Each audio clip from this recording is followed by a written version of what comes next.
Alright guys, welcome to the channel. Today on the channel I just wanted to talk about the car a little bit. I don't see a lot of people talking about these. Yeah, the car's 2 years old, but I don't think they've changed in the last 2 years very much. And I'd like to just kind of talk about what I like about it, what I don't really like about it, and you know, start a little conversation like that. So as you can see, I do have the coupe. And if there's one thing you'll probably notice is you don't see a whole lot of the coupes for some reason. I think the four-door sedan is a lot more prevalent. But there's the original sticker, and you can take a quick look at that. It's pretty well loaded. Let's start her up. Well, let's start with that as a matter of fact. I don't even know if you can hear it. We're gonna go around the back.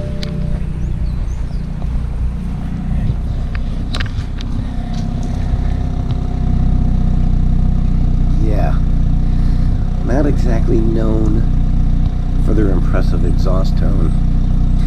Yeah, it's a 4-cylinder. It's a 2.0 liter twin turbo, and that is the factory exhaust. So like I said, it's the 428i. This is not the M4, but it does have the M Sport package, which I don't think changes the exhaust at all. It does tweak the suspension a little bit. It's got some graphics that are a little bit different, which would include M-style wheels, M sill plate, both sides, an M steering wheel, and it does have an M front fascia, which I'll show you as we go around to the outside. Sorry about that. Let's turn that radio off. Very good. You've got some sport gauges, which I don't know if that's exclusive to the M Sports package or not. You know, if you look back at the sticker, you know, for the M Sport package, I paid $2,600, and then these are upgraded wheels, the 19-inch 403M HP tires, which is an additional $900. The car's a sapphire metallic black, which was a $550 premium. This is the one that kills me. It's the lighting package, $1,900.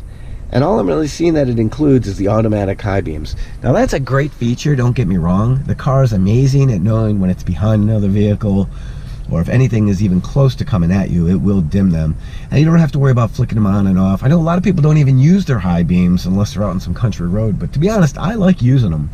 The more light, the better, right? So I do like to turn that on at night. That's one thing that kind of bothers me. You can't just leave it on. Every time you drive the car, you do have to come in and push the button, which is actually right down here. I don't know if you can see that, in order to turn them on. Otherwise, you would have to manually turn them on every time.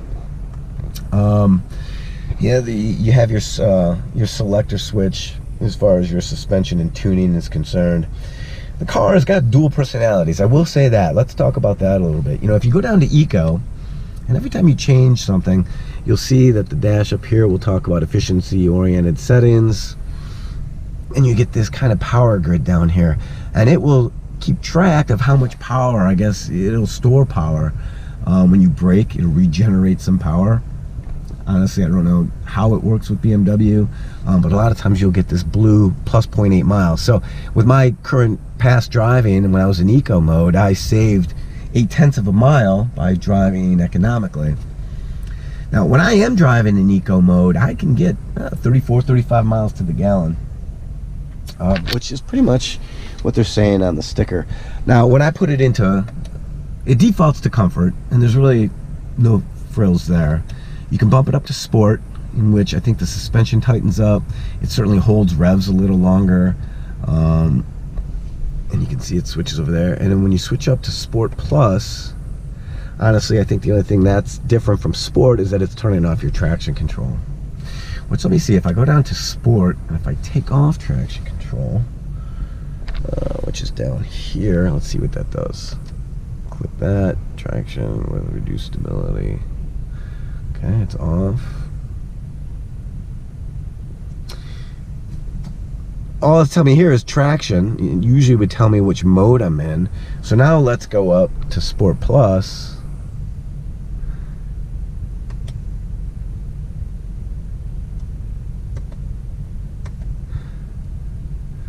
Funny, I had to hit it like 4 times for some reason.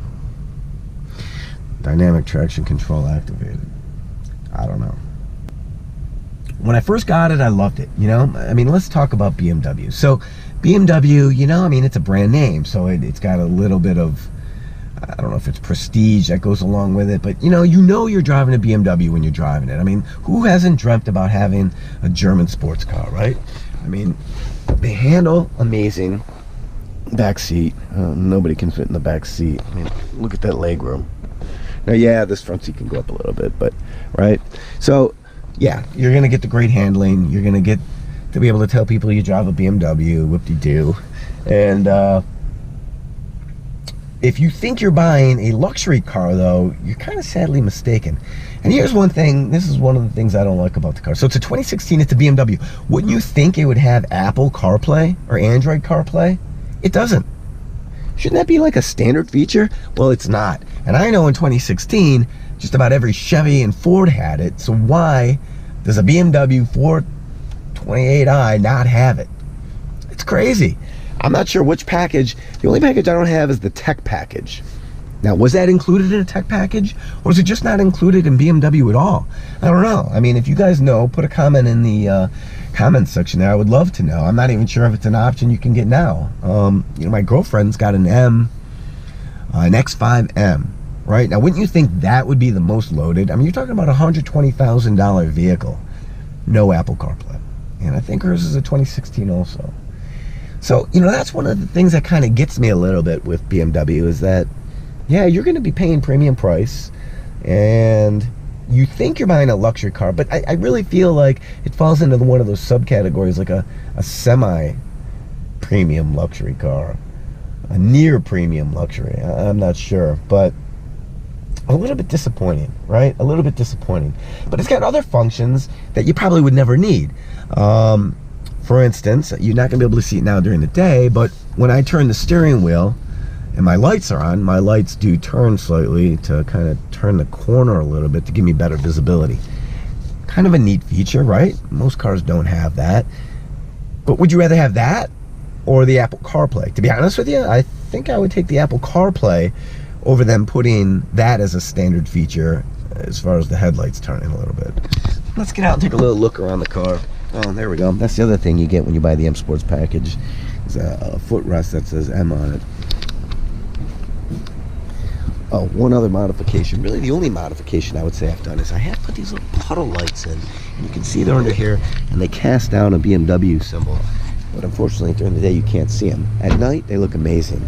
You can pick those up on Amazon for like 10 bucks. So simple to put in. All right, a little bit dirty right now, but that is the M front grille or fascia. So that is a little bit different than the standard 428 or 435, either one. Very sleek. I think it's got a classy yet sports car kind of look and feel to it, which is what I liked initially. I really liked that a lot. But the one thing I think you're going to be disappointed with if you buy one is if you are a sports car enthusiast and you want a sports car, buying the 428 wouldn't be the way to go. Now, you might want to bump up to the M4, sorry, if you can afford it though, right? I mean, that's the thing. You're talking about a huge price difference.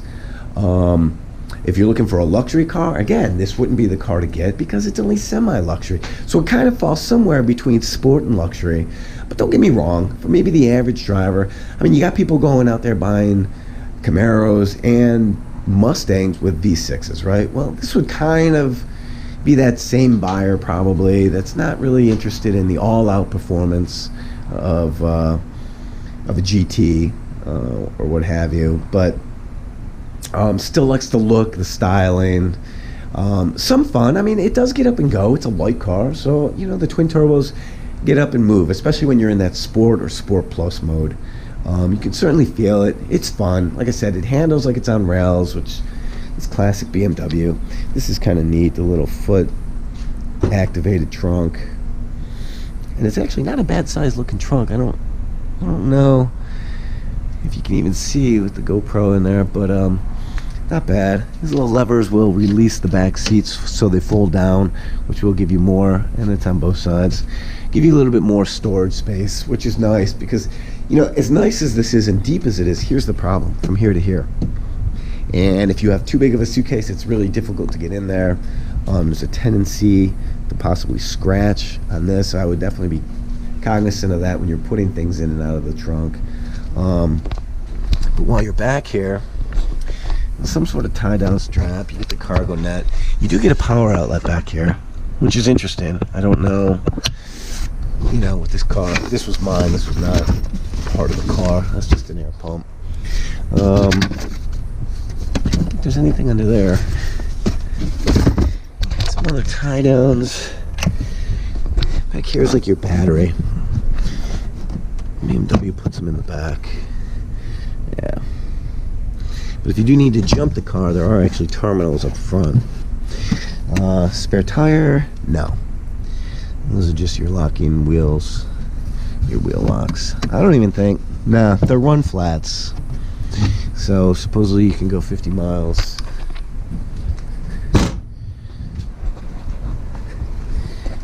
If you do get a flat. So they're Goodyear, what are we looking at here? Eagle F1s, so I'm sure not very cheap to replace. Actually made in Germany. That's interesting. I didn't realize Goodyear made tires in Germany. But right there it says run flat. What size are we looking at here? Okay, there it is. Took me forever. The fronts are 225 40 19s. And backs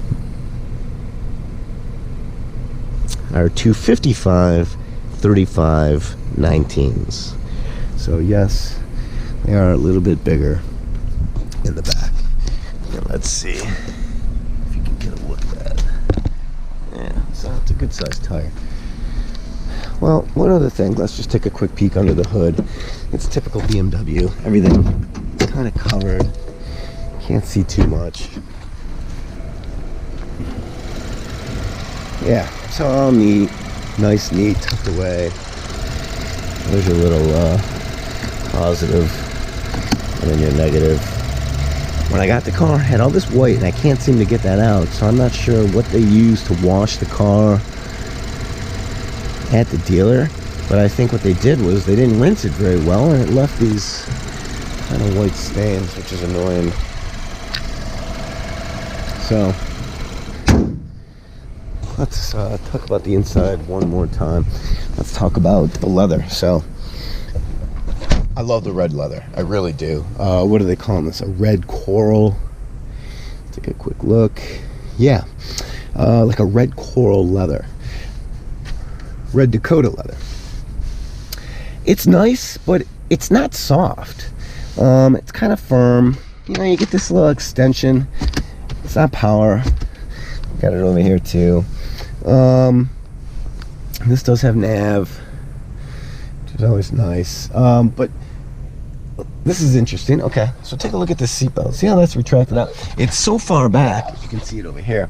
It's really hard to reach. So this little arm, it's like a butler arm, comes out and pulls it out to you, which is like this, and you can grab it and then buckle it in. So let me turn the car off and you'll see it retract. I gotta open the door. There we go. Kind of neat, right? So we close the door and out it comes. And kind of a neat little feature because it is so far back it's kind of hard to grab. So neat little thing. Haven't had it break yet, but I'll tell you, it's just a flimsy little piece of plastic. But back to the leather. You know, if you get into a higher version or higher level, I should say, BMW, like the girlfriend's X5M, that she has red leather and it is the softest. It's a little bit more bolster. I think actually there's more bolster in this car because it's the M Sport package, but I have no complaints about the bolstering. The seats are comfortable, but honestly you sit a little bit low. On long drives, I have taken this from Virginia to New York, about 500 miles, and it's not the most comfortable. You know, I've gotten a backache from it a little bit. Just not the most ideal. You know, I'll say that. As far as taking little trips around town or shorter drives, yeah, it's great. The New York trip, it's like 9-10 hours and it just ends up being a little bit too much for my likes, but to each their own when it comes to that, right? As far as cup holders, yeah, BMW needs to work on this a little bit. Two tiny little cup holders with a with an outlet right there. You can't get a very big cup in there. Everything's kind of in the way. A little storage thing here. I just keep a little microfiber. I guess you could put a bottle of water here, small little pockets. You've got the same thing on this side. Relatively small glove box. There is a trunk release lock over here so that the trunk cannot be released with the remote or the little button down here. Let's see. This is one thing. Now, I'm not sure if B&W has changed this since 2016 or not, but this lock unlock in the middle of the dash, I've always hated that. You know, you can lock the doors and unlock them. You're always fumbling around looking for it, but there is no other lock unlock function inside the car other than that button. Crazy. A lot of people ask about this. This is just a little blender. Now, this is digital. It's dual zone. You can set whatever temperature you want. So 68 on my side, 71 on the passenger, 68. And if you want to blend that a little bit, which really makes no sense, because then aren't you changing, when you just change the degree, but you can kind of blend it to a warmer feel or a little cooler feel, and that kind of just does it for the front two over here. I don't think it affects the side vents in any way. All right, I don't know what we're barking at over there. All right, buddy, that's it. I do love the combination of the black sapphire paint with the red leather. That was definitely something that kind of sealed the deal for me. You know, you don't see many with this combination. It's obviously out there, but it is not the most popular combination. I probably should have tinted the windows a little bit, but I never did. You know, I've thought about an oil catch can, especially being a twin turbo, but I would love some input on that. If anyone has a BMW and they've put a catch can on there, is there really any benefit to it? And if so, which one do you recommend? So give me a like, subscribe, and we'll continue to talk about the 428 and some other plans I have, and we'll kind of take it from there. So thanks for stopping by, guys. We'll see you soon.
But never too late, right? Never too late. We'll see. I do have some other modifications in mind with the car that I'd like to do, and I've probably given that one away already. There's a couple other